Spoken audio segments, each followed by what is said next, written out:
talking about President Trump's plan to dismantle the Department of Education.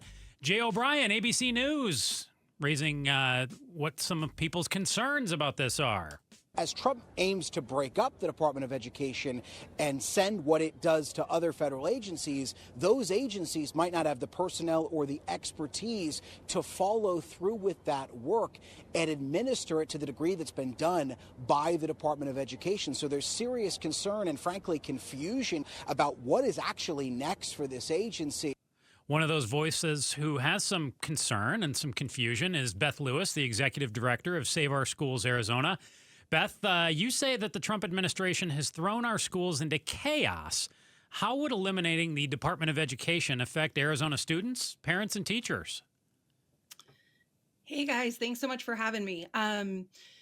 Arizona receives nearly 20% of our funding from the federal U.S. Department of Education. Mm-hmm. And I think, a lot of folks don't know how that funding is utilized. It mostly goes to low-income students. It goes to programs that service students with disabilities, right? And so if you're a parent who has a kid on an IEP right now, you're probably very concerned.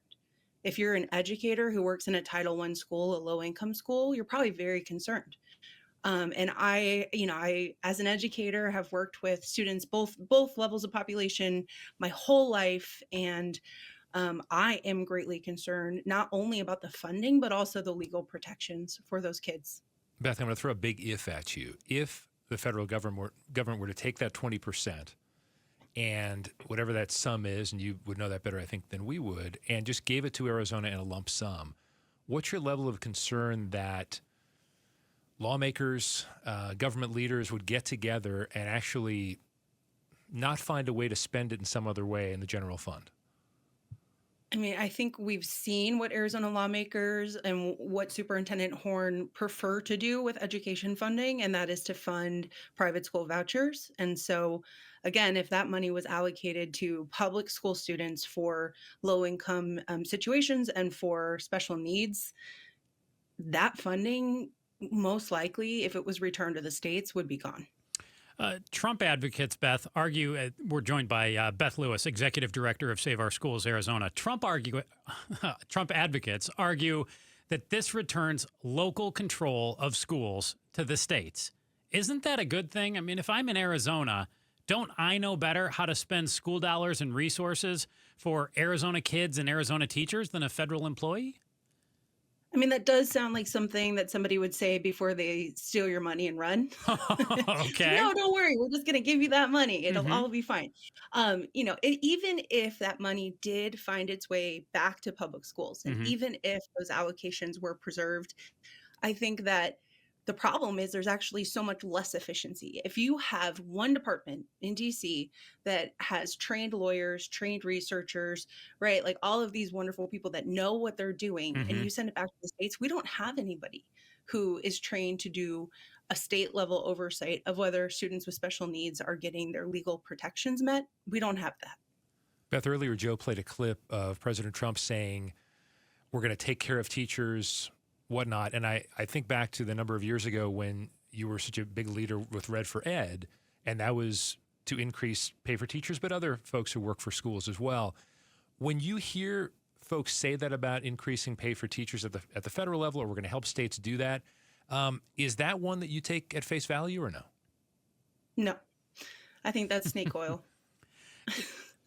I mean, the people in charge don't actually care about public education. They've already shown through Project 2025 that they want to dismantle public education. And so, if they want to get that money to private school teachers, I'm sure they would think that would be fine. But in our state, 92% of our kids go to public schools, and we need to make sure that that funding is prioritized for the kids that need it. And that has nothing to do with teacher pay.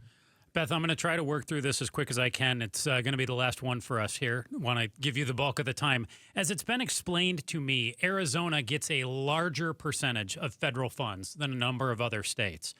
Is that true? That is true, yes. So is your fear then that if this happens and control goes back to the states, that this will cost Arizona dollars because of that as well? That, for instance, if a California is kicking in more dollars, that those dollars would go back to California and that Arizona would potentially inherently have less dollars. Is that a fear as well? Yes, I mean, the fact that we have no idea how those dollars will be redistributed, whether, protections for certain kid populations will be protected. The fact that we don't know that is really scary. And if Arizona, obviously our schools cannot survive any sort of cuts right now. So if we had a 20% across the board cut, our schools would close immediately. Executive Director of Save Our Schools Arizona, Beth Lewis. Thank you so much for your time, Beth. We hope you have a great day. Thanks, Beth. Yeah, thanks for having me. Take care.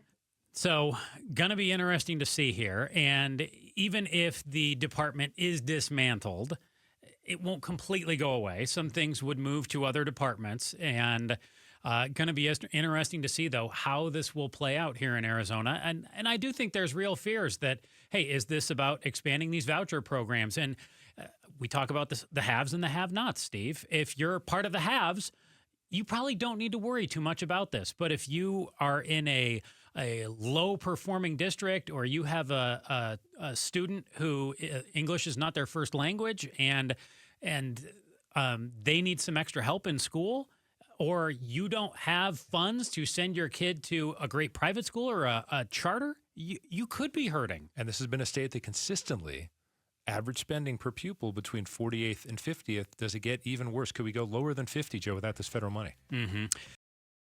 Thanks for watching The Chris and Joe Show. Click to see more from Chris and Joe, and tap the button in the middle to subscribe to KTAR News.